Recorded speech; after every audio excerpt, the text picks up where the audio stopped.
Hi everyone, my name is Elise and today I'm going to be reading Music for Mr. Moon, written by Phillip C. Stead and illustrated by Erin E. Stead. When Harriet Henry came down for dinner, her parents said, "Someday you will play your cello in a big orchestra. Won't that make you happy?"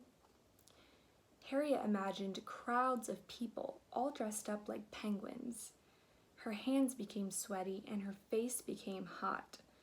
"No," she said with a sigh, "I don't think that will make me happy." Harriet pushed her green beans into a neat row.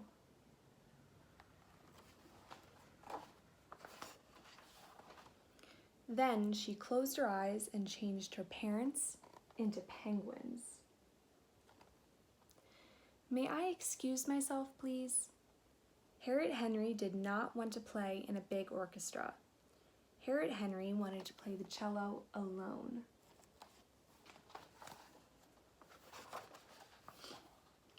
When Harriet was alone, she would change her room into a little house with a kitchen table, a chair, a teacup, and a fireplace.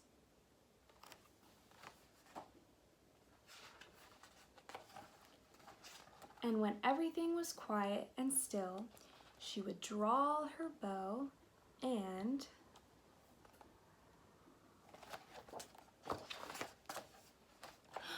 hoo-hoo.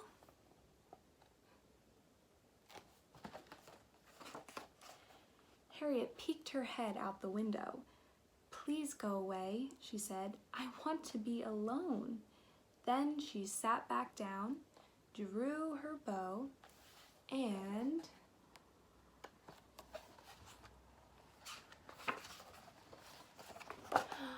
hoo-hoo! Harriet took her teacup and threw it out the window. "Who?" asked the owl, and he flew off into the night.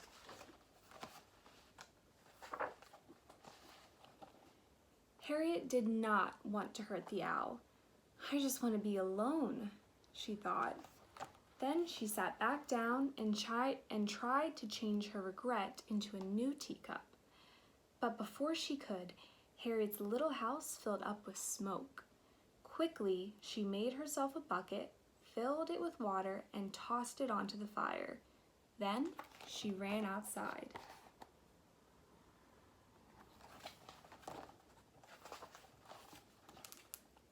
"Hello?" came a voice. Harriet looked up and saw the moon. "Why are you sitting in my chimney?" she asked. "Because I am stuck," said the moon. "Why are you stuck?" asked Harriet. "Because," said the moon, "you hit me with your teacup, and I fell from the sky." Harriet felt horrible. "I'm really sorry," she said. Then she made herself a ladder, climbed up to the roof, and pulled the moon out of her chimney.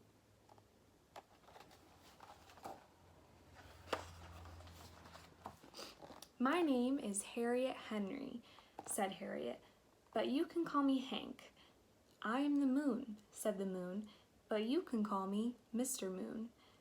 "Do you get chilly up in the sky?" asked Hank. "Yes," said Mr. Moon, "I do." "When I am chilly," said Hank, "I wear a warm hat."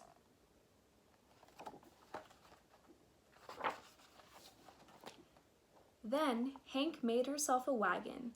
She pulled Mr. Moon through the neighborhood, past the lake and the broken street lamp, and all the way to the hat maker. "Mr. Moon would like a hat," said Hank. She pulled $1 from her pocket. "Mr. Moon may have any hat he likes," said the hat maker.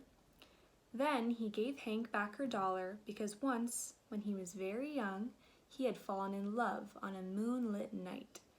Mr. Moon chose the striped hat.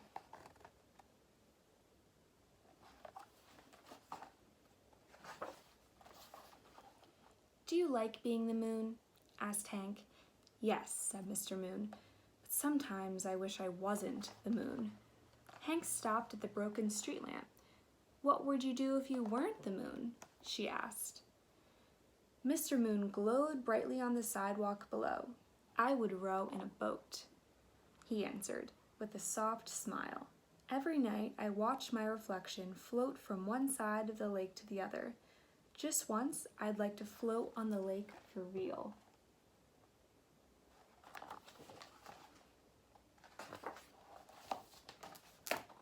Hank pulled Mr. Moon to the edge of the lake. "You wait here," she said. Then she went to knock on the fisherman's door. "Mr. Moon would like to row in a boat," said Hank. She pulled $1 from her pocket. "Mr. Moon may borrow any boat he likes," said the fisherman. Then he gave Hank back her $1 because once, long ago, the moon had chased away a storm and guided him safely home. Mr. Moon chose the red boat.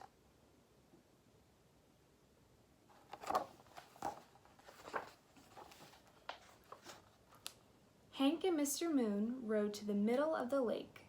"This is nice," said Hank. "Yes, this is nice," said Mr. Moon.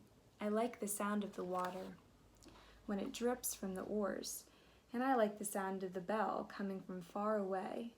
"I think you are lucky," said Mr. Moon. "There is so much music down below. It is so quiet up in the sky."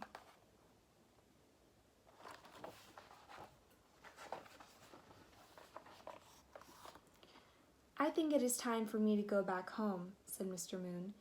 He cast his cool light across the water without a sound. "Will you come too and play your cello for me?" Hank's hands became sweaty and her face became hot. "I do not like to play for crowds," she said, "but maybe if you close your eyes and promise not to cheer." "I promise," said Mr. Moon.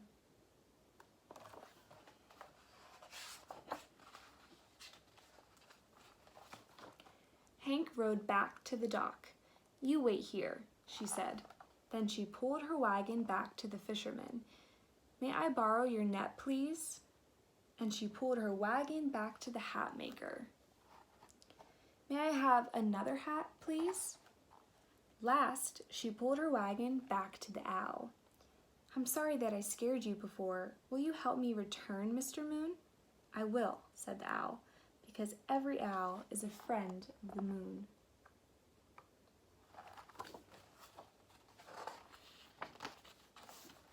Then the owl collected every owl. Hank collected her cello.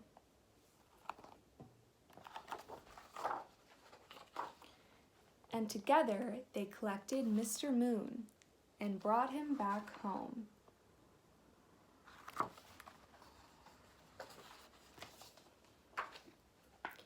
"Thank you, owls," said Hank. And then, when everything was quiet and still, Hank drew her bow and played her music for no one but Mr. Moon. Thank you guys so much for listening to Music for Mr. Moon, written by Phillip C. Stead and illustrated by Erin E. Stead. I hope you enjoyed it, and I hope you think of Hank and Mr. Moon the next time you look up at the sky.